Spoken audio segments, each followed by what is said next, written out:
Haribol, bienvenue à toutes et à tous. Nous allons continuer notre lecture du Srimad Bhagavatam. Nous sommes au 3e chant, chapitre 6. Merci d'entendre. Om Namo Bhagavate Vasudevaya. Om Namo Bhagavate Vasudevaya. Om Namo Bhagavate Vasudevaya.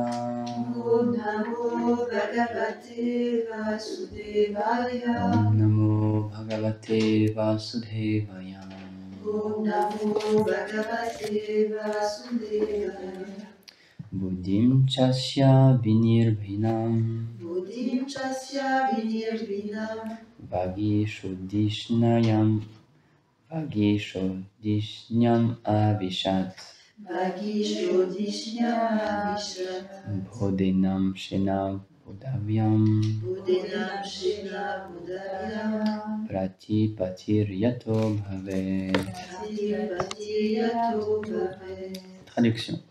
Ensuite apparut en ce Virat-Rupa, la forme universelle du Seigneur, l'intellect, la demeure de Brahma, qui y entra, accompagné de son pouvoir de la compréhension, par lequel l'être vivant appréhende ce qui doit être connu. Om Gyanatimirandasya Gyanam Jala Shalakaya Chakshununmilitam Yena Tasmai Shri Gurave Namaha. Jaya Shri Krishna Chaitanya Prabhu Nityananda Shri Advaita Gadadhar Shivasadi Gaura Bhaktavrinda. Hare Krishna Krishna Krishna Hare Hare, Hare Rama Rama Rama Hare Hare. Namo Vishnupadaya Krishna Prasthaya Bhutale Srimate Bhaktivedanta Swaminiti Namine. Namaste Saraswati Deve Gauravani Pracharine Nirvishesha Shunyavadi Pashyatya Deshatarine Panchakalpatarubhyascha Kripa Sindhubhya cha Patitanam Pavanebhyo Vaishnavebhyo Namo Namaha.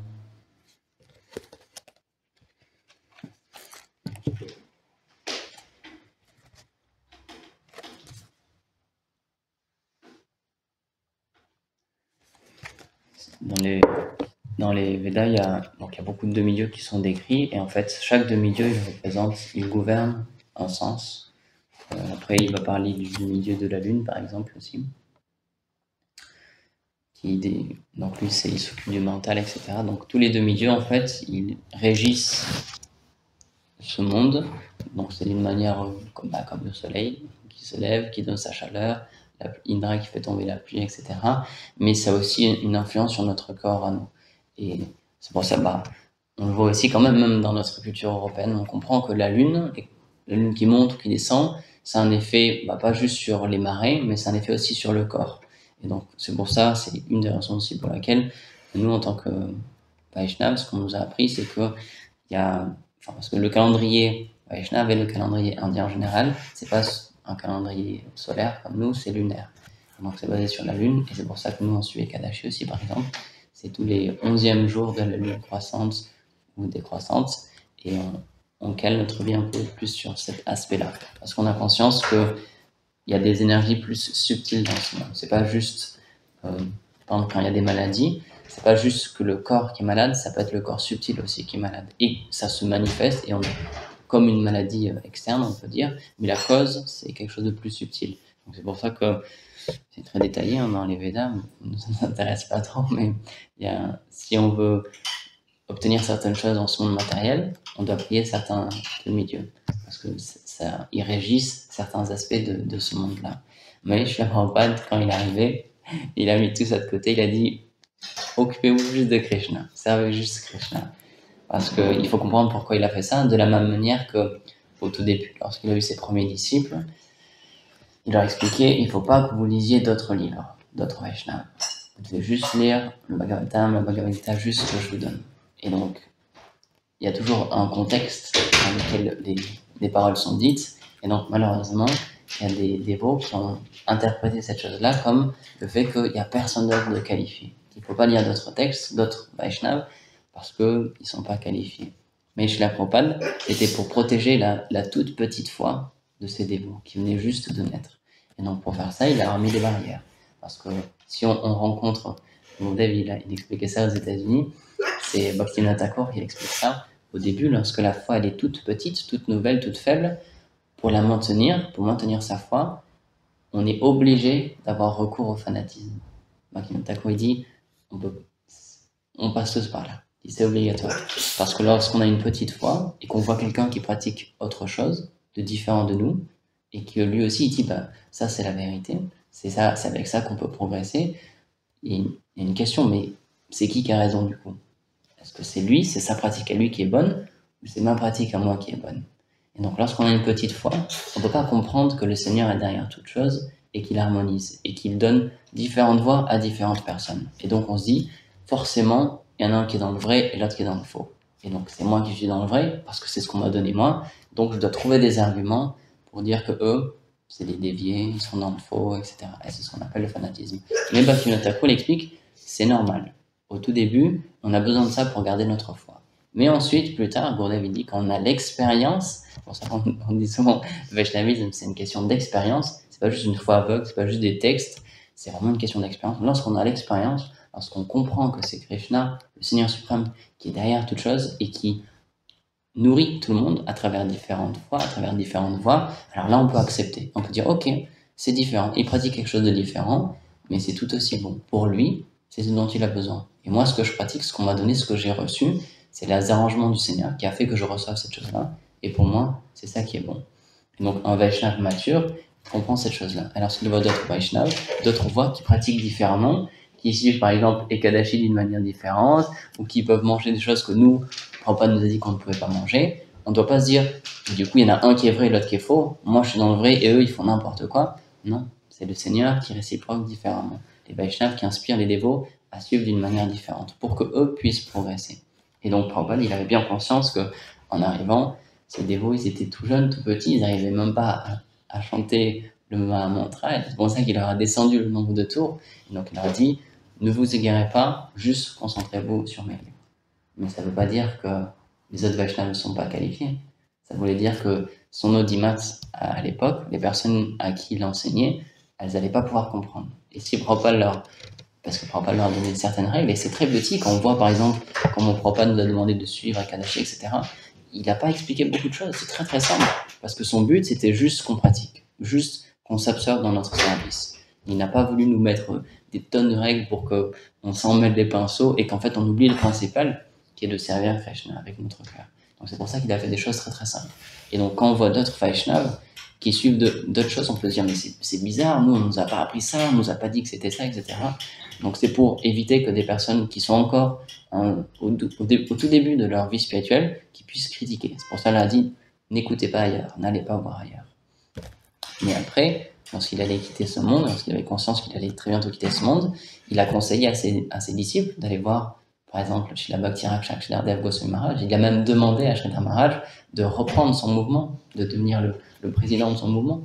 Ça veut bien dire qu'il était qualifié. Mais c'est pour ça qu'au début, les Vaishnavas, ils font des choses très très simples et ils font comme un petit enclos. Comme Gurudev dit, puisqu'on est dans le monde matériel, on est obligé d'appartenir à quelque chose. C'est obligé qu'il y ait un système d'institution, un système de groupe, etc. Parce que c'est comme ça marche comme ça. Il dit on est obligé d'avoir un tampon sur le front, un tilak, etc. Parce que c'est le monde matériel. On est obligé d'avoir des formes, parce que c'est un monde de formes, c'est comme ça. Mais dans le monde spirituel, c'est pas qu'on va retrouver notre mouvement à nous avec sa banderole et son drapeau, etc. Non, on est tous en train de servir Radha Krishna. Mais dans ce monde matériel, on est obligé de faire des concessions, on est obligé de faire des règles, de faire des groupes, etc.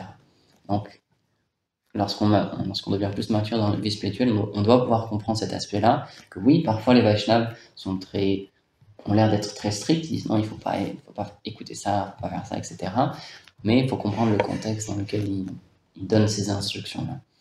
Et donc, c'est pour ça que Srila Prabhupada, lorsqu'il est arrivé, il a mis de côté toute l'adoration des demi-dieux. Donc, évidemment, on respecte les demi-dieux parce que ce sont des personnes qui sont mises en pouvoir par le Seigneur. C'est comme l'exemple qui est donné, c'est comme des ministres d'un roi. Le roi, il délègue certaines activités de ce monde matériel, la gestion de ce monde à ses ministres. Donc, on les respecte, ce sont des dévots aussi, mais c'est pas qu'on va les adorer personnellement. C'est pas qu'on va adorer le déva du soleil, le déva de la lune, etc. Parce que c'est expliqué que, les Védas donnent cet exemple, lorsqu'on arrose les racines d'un arbre, tout l'arbre en profite, toutes les feuilles en profitent, tous les fruits en profitent. Donc de la même manière, lorsqu'on effectue notre service envers le Seigneur suprême, tous les autres devoirs, tous les autres dharmas sont accomplis. Parce que c'est le sanatana dharma, c'est le devoir éternel de l'âme, c'est de servir le Seigneur suprême. Donc lorsqu'on effectue ce service-là, tous les autres services automatiquement sont accomplis. Parce que sinon, c'est vrai, dans les Védas, c'est expliqué, on a tellement de dettes qu'on contracte lorsqu'on prend naissance, on a une dette envers nos parents, ensuite on a une dette envers nos enseignants, les maîtres spirituels, envers les demi-dieux, parce que c'est eux qui nous nourrissent, c'est eux qui font pousser tout le blé, les céréales, les fruits, etc. C'est le soleil qui nous permet de vivre aussi, la pluie, etc. Donc on a une dette envers eux parce qu'ils nous fournissent quelque chose. Mais pour un dévot qui directement, il sert le Seigneur suprême à travers la filiation spirituelle et son maître spirituel, tous ces devoirs-là, ils sont considérés comme accomplis automatiquement. Donc c'est pour ça qu'un Vaishnav, c'est pas qu'il adore les demi-dieux, mais en même temps, il les respecte. C'est pas non plus qu'il les néglige parce que on doit garder un certain respect envers eux quand même. Mais c'est pas qu'on les met au même niveau que le Seigneur suprême. Et c'est pour ça que Srila Prabhupada, il a beaucoup prêché le fait qu'on n'adore pas les demi-dieux. Et c'est pour ça qu'il y en a qui ne comprennent pas forcément non plus pourquoi on rejette entre guillemets, cet aspect-là des Védas, parce que c'est bien expliqué dans les Védas qu'on doit faire tel sacrifice, on doit faire telle chose envers eux, etc. Mais l'essence des Védas, comme Krishna il le dit dans la Bhagavad Gita, Veda is aham eva Veda. Le but des Védas est de me connaître. Donc lorsqu'on s'implique dans son service personnel, on n'a plus à s'occuper du reste en fait. Tout le reste est accompli automatiquement parce qu'on sert le Seigneur. Mais pour des personnes qui ne sont pas intéressées par le service direct au Seigneur, alors là oui, différents autres devoirs qui leur conseillent, selon ce qu'ils ont envie d'obtenir, encore une fois, puisque les demi-dieux ils régissent ce monde matériel, ils peuvent donner des bénédictions, ils peuvent nous donner certaines choses, etc. Et donc pour des personnes qui ne sont pas encore intéressées par leur relation éternelle avec le Seigneur, les Védas acceptent aussi ces personnes-là et les engagent. C'est pour ça que le système des Védas, les Védas ça veut dire la connaissance tout simplement, c'est de petit à petit engager tout le monde à son niveau pour qu'un jour il puisse redévelopper sa foi envers le Seigneur suprême.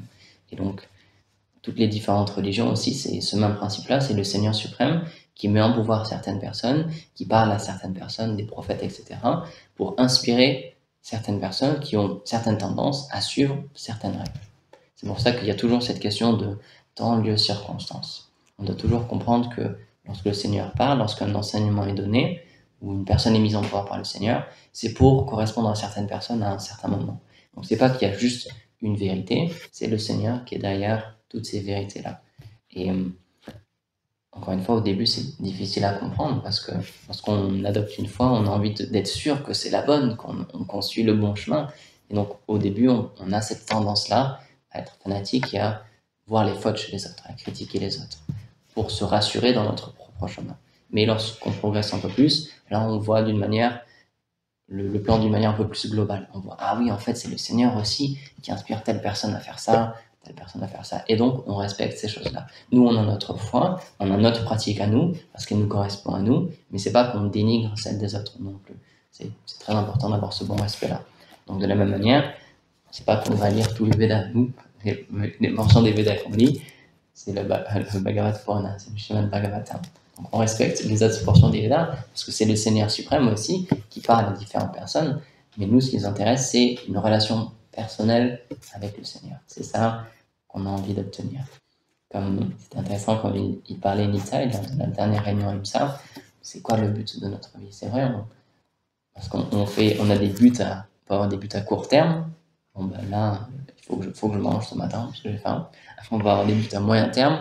Donc, il faut que je trouve un bon travail. Ou là, je sais qu'il faut que je prépare ma retraite parce qu'après, j'ai telle chose à faire. Et puis après, mais est-ce qu'on a vraiment des buts à long terme? C'est quoi la finalité de ma vie? C'est quoi le but ultime de ma vie? Parce que souvent, on peut être pris dans l'engrenage de ce monde. Et le Vaishnava, il donne cet exemple. Lorsqu'on commence, lorsqu'on est jeune, on a plein d'espoir. On se dit, bon, je vais faire ça et ça dans ma vie. On est super inspiré. Après, on trouve un travail. Puis après, on commence à penser à la retraite. Et à la retraite, on se dit, bon, ben, à la retraite, je vais arrêter de travailler. Je mets de l'argent de côté toute ma vie où je travaille. Et comme ça, à la retraite, je suis tranquille. Donc à la retraite, la vieillesse commence à se faire sentir. Surtout que maintenant, on part à la retraite de plus en plus tard. Donc on est de plus en plus vieux lorsqu'on arrive à la retraite. Et on se rend compte qu'on ne peut plus profiter de ce monde. Parce que notre corps, il est déjà trop vieux. On peut plus faire le sport comme on aurait envie de le faire. On peut plus manger même les mêmes choses. Notre médecin, il nous donne un régime strict parce que on a trop de cholestérol, on peut pas manger de sucre, etc. Et en fait, on se rend compte que ça nous échappe, en fait, ces choses-là. On se fait des plans, mais le temps, il nous rattrape toujours. Et le temps, il presse toujours. Et on se rend compte que si on vit juste au jour le jour, et qu'on ne pense pas à un but supérieur et quelque chose de supérieur, lorsqu'on arrive à un moment où on se dit, bon, quand j'aurai ça, je serai heureux. Quand j'aurai mon prochain travail, je serai heureux. Quand j'aurai ma maison, quand j'achèterai ma maison, je serai heureux. Quand je serai à la retraite, je serai heureux. Là, en fait, à chaque fois qu'on arrive à ces choses-là, on se rend compte que ça ne nous rend pas si heureux, donc on se donne un autre but. Ah oui, mais là, ce sera mieux quand j'aurai ça. Et après, on arrive à ce but-là et on se dit, en fait, non, il me manque quelque chose. Donc on se dit, non, mais en fait, c'est ça que je voulais. Et on va de but en but matériel comme ça, et on n'obtient jamais la satisfaction. Parce qu'on est l'âme spirituelle. Krishna, il enseigne à Arjuna dans la Gita, tu es l'âme. Donc, on peut satisfaire notre corps autant qu'on veut, mais tant qu'on ne cherche pas à satisfaire l'âme, on ne sera pas satisfait. C'est comme, pour pas donner cet exemple, c'est comme un conducteur qui est dans une voiture. Si on peut s'occuper de la voiture très bien, on polish sa carrosserie et on lui donne de l'essence, par exemple. Mais si au conducteur, on lui donne de l'essence aussi, ça va pas lui faire beaucoup de bien. C'est pas ça qui va le satisfaire. Donc de la même manière, si on essaie de nourrir notre âme, qui est comme le conducteur, avec des choses matérielles, avec de l'essence, on n'est pas compatible en fait. Donc, ça va pas fonctionner. On va pas trouver notre satisfaction.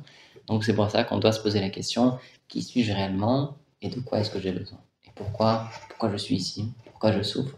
Et Prabhupada dit, c'est juste à partir de ce moment-là qu'on peut être considéré comme un être humain. Avant ça, on n'est pas vraiment un être humain. Parce que l'être humain, il a ce devoir de se poser des questions, de se cultiver spirituellement. Dans les Védas, il y a deux notions de la connaissance qui sont données, et deux buts de la vie, on peut dire. Il y a Preya et Shreya. Preya, c'est les buts immédiats, comme le fait juste de se nourrir, de la connaissance qui nous permet juste de se nourrir, de vivre, de survivre, on peut dire. Et ensuite, il y a Shreya. Ça, c'est le but de la vie. Donc, le but de la vie, c'est pas de se nourrir, c'est pas d'avoir un corps en bonne santé. Le but de la vie, Prabhupada l'explique, c'est la réalisation de l'âme.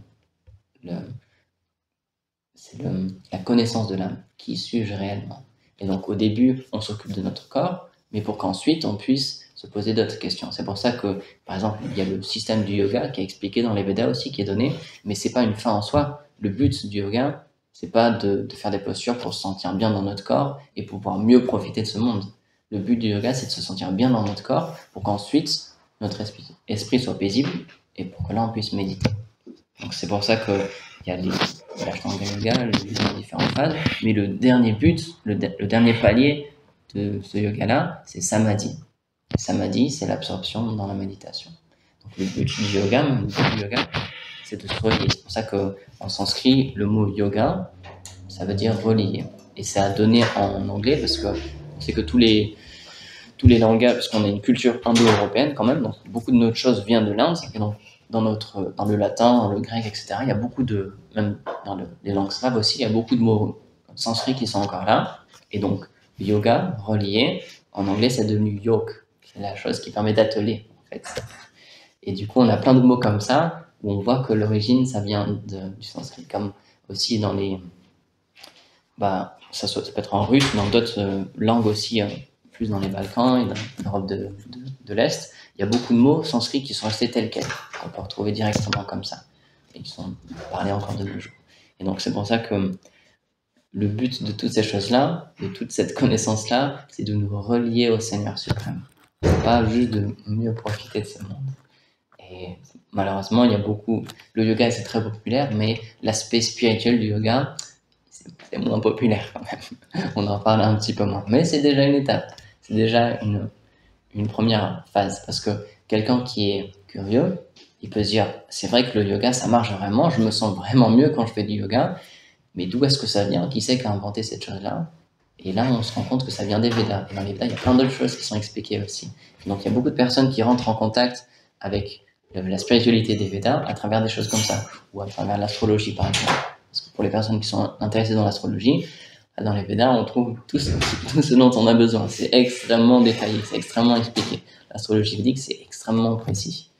Et de la même manière, l'Ayurveda aussi, le fait de soigner notre corps à travers les médecines ayurvédiques, dans les Védas, c'était déjà tout expliqué aussi. C'est extrêmement pointu, toute la connaissance qui est donnée. Mais le but derrière tout ça, Krishna le dit, le but de tout ça, c'est au final, un jour, arriver à me connaître. Et donc c'est pour ça que Srila Prabhupada, il explique, le véritable gyan, la véritable connaissance, c'est celle qui nous intéresse vraiment, c'est celle qui nous permet de comprendre qui je suis, de réaliser l'âme. Et une fois qu'on réalise l'âme, il dit, c'est comme un Indien qui va aux États-Unis, son pays c'est l'Inde, il vient de l'Inde, et lorsqu'il est aux États-Unis, il dit, il a conscience que je suis un Indien qui suis aux États-Unis en ce moment, mais j'appartiens pas à cet endroit-là. Ma véritable maison, c'est l'Inde, et je vais y retourner après. Et donc il dit de la même manière, un spiritualiste qui a atteint cette étape de réalisation de l'âme, il a conscience que je suis une âme spirituelle, mais en ce moment, je suis dans le monde matériel. Et mon but, c'est pas de rester ici, c'est pas là où j'appartiens, c'est pas là que je dois être. Je dois être dans le monde spirituel. Et je ne pas, il donne cette... il commence un peu le verset de la Brahma Samhita, parce que là, on a parlé de Brahma. Donc, le Seigneur s'est révélé à Brahma, et ensuite, il lui a donné l'ordre de créer ce monde, etc. Et pour lui donner comme un modèle, il a montré le monde spirituel. Et donc, c'est pour ça que dans la Brahma Samhita, on chante souvent différents versets. Il y en a un qui est connu, c'est Chintamani Prakarashadmasu Kalpaviksha. Et donc, Kalpavriksha, c'est un arbre à souhait. Et donc, en fait, il explique à ses disciples dans cette classe-là qu'est-ce que c'est un arbre à souhait. Il dit par exemple ici, si vous voulez une mangue, vous allez voir un manguier et vous prenez une mangue. Si vous voulez une noix de coco, vous allez voir un cocotier, vous lui demandez une mangue et vous prenez une mangue. Et il dit, si vous allez voir un manguier et que vous lui demandez une coco, il ne va rien vous donner, vous n'allez pas pouvoir l'obtenir. Et si vous allez voir un manguier et vous lui demandez une coco, vous n'allez pas pouvoir l'obtenir. Il dit, mais il y a d'autres types d'arbres qui existent, c'est les arbres Kalpataru, les arbres à souhait. Vous pouvez leur demander ce que vous voulez et ils vont vous le donner. Vous pouvez leur demander une noix de coco, ils vont vous la donner, une mangue, ils vont la donner, une banane aussi, il dit même des kachori. Pour leur demander des kachori, ils vont même vous donner des kachori. Parce que ces arbres à souhait, ils sont conscients. C'est pour ça, et après il prend l'autre exemple, il dit, si je vais voir quelqu'un et que je lui demande de me donner quelque chose, je peux lui demander, donne-moi un stylo, donne-moi un verre de lait, il va me donner cette chose-là, parce qu'il est conscient. Mais si je vais voir la même personne lorsqu'il est mort, lorsque l'âme a quitté le corps, c'est juste un corps inerte, et que je lui parle, et que je lui demande, donne-moi quelque chose, il ne va rien me donner, parce qu'il est inconscient. Donc il dit, c'est ça la différence, c'est la conscience. Et il dit par exemple une petite fourmi, si vous voyez une petite fourmi qui se balade et que vous essayez de l'arrêter sur son chemin, elle va se débattre, elle va essayer de faire le tour de votre main, elle va essayer de continuer. Mais il dit si vous prenez une table, il dit vous pouvez la jeter à travers la pièce, elle va rien sentir, elle va rien vous dire, elle va pas réagir parce que c'est un objet inerte, c'est juste un objet matériel. Et donc il dit la différence entre le monde spirituel et le monde matériel, c'est que ici tout est inerte, il n'y a pas de conscience. Mais dans le monde spirituel, tout est conscience. Donc même les arbres, ils peuvent vous donner tout ce que vous voulez. Et donc il revient au début du verset, donc il y a le mot Chintamani qui est donné, et donc Chintamani c'est une pierre philosophale, c'est comme un joyau qui lui aussi, tout ce qu'on touche avec, ça le transforme en or. Et donc il dit, les maisons dans le monde spirituel, ils sont faits de cette pierre Chintamani, ils sont faits en joyau. Et donc il dit, mais dans ce monde-là, ici, tout est inerte. Donc c'est ça la différence. C'est pour ça qu'on dit que c'est un monde de pure conscience. Et donc, il donne un exemple qui est intéressant, il dit, c'est pour ça qu'on dit que tout est un. Parce qu'il dit, dans ce monde matériel, tout est un, parce que tout est matière. Il n'y a que de la matière, il n'y a que ça. Et dans le monde spirituel, tout est un, mais tout est conscience. Mais il n'y a que ça, c'est juste de la conscience. Les arbres sont conscients, les fleurs sont conscientes, tous les objets sont conscients, il n'y a pas de matériel. C'est pour ça qu'il dit que tout est un aussi. Mais la différence, c'est que là-bas, tout est conscient, et ici, tout est inerte, tout est matière. La seule conscience qu'il y a dans ce monde, c'est l'âme spirituelle, qui entre dans certains objets, et à ce moment-là, ça devient animé. Et lorsque l'âme quitte cet objet-là, le corps, il tombe inerte, parce qu'il n'y a plus de conscience. Donc c'est pour ça que Krishna, il a enseigné tout de suite cet aspect-là à Arjuna, parce que lorsqu'on comprend que, en fait, la vie vient de l'âme, et qu'on ne peut pas tuer l'âme, c'est pour ça qu'il lui dit, tu ne peux pas découper l'âme, tu ne peux pas la sécher, tu ne peux pas la brûler, c'est impossible. Tu ne peux pas tuer et tu ne peux pas être tué, c'est impossible. Et donc il dit, à partir de ce moment-là, là tu comprends que tous ces corps-là, ils sont juste voués à disparaître un jour ou l'autre. Que ce soit toi ou pas toi, le temps va emporter toutes ces choses-là. Tous les corps sont faits pour mourir, ils sont juste temporaires. Ils grandissent. C'est ça les 4 problèmes, on va pas dire les 4 problèmes de ce monde matériel qu'on n'arrive pas à résoudre, que personne n'arrive à résoudre. La naissance, on ne peut pas s'empêcher de naître. Lorsque vous naissez, c'est pas que vous l'avez demandé, vous apparaissez, vous prenez naissance. Ensuite, la maladie, même si on fait tout notre possible pour ne pas être malade, on fait des vaccins, etc., on va tomber malade d'une manière ou d'une autre, mais tout le monde est déjà tombé malade au moins une fois dans sa vie. Donc ça, on n'arrive pas à l'empêcher. La vieillesse, on fait tout ce qu'on peut pour prendre soin de notre corps, de notre peau, etc. On peut ralentir un peu la vieillesse, mais ça va toujours nous rattraper, l'âge sera toujours là. Et ensuite, la mort. Donc, personne ne veut mourir, tout le monde essaie d'empêcher cette chose-là, mais on ne pourra pas y couper. Et donc, Srila Prabhupada, il dit, on peut faire autant de progrès scientifiques qu'on veut, on n'arrivera jamais à stopper ces 4 problèmes-là. Et il dit, c'est ça en fait les vrais 4 problèmes de la vie. C'est pas des petits problèmes socio-économiques, les vrais problèmes. Il dit, c'est ça. Et pourtant, personne ne s'occupe de ça. Donc, c'est pour ça qu'il faut avoir une vie spirituelle. Parce que lorsqu'on touche à la vie spirituelle, le but de la vie spirituelle, c'est d'adresser ces 4 problèmes-là, justement. Et donc, Srila Prabhupada, il explique que, par exemple, pour un dévot du Seigneur, la mort, c'est pas comme un obstacle, c'est pas que comme quelque chose de négatif, c'est comme un marchepied. Il se sert de la mort, il marche sur sa tête pour gravir un échelon supérieur et atteindre la destination suprême, la demeure du Seigneur. Donc, c'est pour ça que la différence entre le monde spirituel et le monde matériel, c'est ça, c'est juste la question de conscience. Et c'est pour ça que Chaitanya Mahaprabhu, il s'appelait comme ça aussi Krishna Chaitanya, la conscience dans l'éternité, la conscience dans Krishna, parce que on reste dans ce monde, on est dans un corps matériel, donc on fait avec ce monde de matière, mais on se projette et on fait notre service et on dirige notre intention vers un autre monde, vers quelque chose de spirituel, vers quelque chose qui n'est plus matériel. Et donc c'est pour ça que Krishna le dit dans la Gita, la dernière chose à laquelle on pense au moment de la mort, c'est ça qui détermine notre prochain corps. Et Prabhupada dit, c'est pour ça que vous pouvez prendre toutes les personnes qui sont dans la pièce, vous pouvez mettre 100 000 personnes dans la même pièce, et vous allez voir, il n'y a personne qui se ressemble. Ils ont tous des traits différents, des corpulences différentes, une attitude différente, parce que ça, c'est dû à leur désir. Le monde matériel, il marche comme ça. Lorsqu'on meurt, lorsqu'on quitte ce corps, parce qu'il est trop usé, etc., l'âme, elle quitte ce corps, et la dernière pensée que l'on a au moment de la mort, ça, c'est tous nos désirs, en fait, c'est ce qu'on désire le plus, et c'est ça qui va construire notre prochain corps, c'est ça qui va donner une forme à notre prochain corps. Parce que ce monde, il est là pour répondre à nos désirs, parce qu'on veut être séparé du Seigneur, donc il fait ce monde pour ça. Donc lorsqu'on a un désir, on obtient un corps dans notre vie suivante pour pouvoir assouvir ce désir. C'est pour ça que chez la Prabhupada, il explique par exemple, les personnes qui sont très attachées au fait de manger de la viande, en tant qu'être humain, et bien dans leur prochaine vie, ils obtiendront un corps d'animal qui est fait juste pour manger de la viande, comme un tigre, un lion, etc. Donc c'est pour ça que les dernières pensées qu'on a au moment de notre vie, là, quand on a juste quitté ce corps, c'est ça qui détermine notre vie future. Et c'est pour ça qu'il dit, il faut qu'on s'entraîne tout le temps, tous les jours, à chaque instant, à penser au Seigneur suprême, à avoir une pensée sur le monde spirituel. Parce que de cette manière-là, comme on ne pensera pas au matériel, on atteindra cette demeure spirituelle. Et comme c'est expliqué que le moment de la mort, c'est un moment qui est très intense pour le corps, on peut trembler, c'est très très dur, il y a beaucoup de souffrance matériellement parlant. Et donc, c'est pas qu'on choisit nos pensées. C'est que, spontanément, vient à notre esprit ce vers quoi on a le plus d'attachement. C'est spontané, en fait. Et donc, c'est pour ça qu'il dit, il faut s'entraîner à ce qu'on mette Krishna au centre de notre cœur. Comme ça, naturellement, sans même faire d'effort, au moment de la mort, c'est vers Krishna que se porteront nos pensées. Donc, c'est pour ça qu'on a la sadhana, on a la pratique quotidienne. Parce que notre but, comme dit Nitai, notre but ultime, c'est ça, en fait. C'est de développer cette conscience-là pour que, au moment de la mort, on atteigne cette destination spirituelle. Et pas qu'on pense à des choses matérielles, parce que c'est comme, encore une fois, Krishna, il a ce divertissement-là dans le monde matériel, il comble nos désirs. Et donc, si on désire obtenir quelque chose de matériel, si on désire expérimenter quelque chose de matériel, le monde matériel va faire, la réincarnation va faire qu'on obtienne un corps qui est fait pour satisfaire ce désir-là.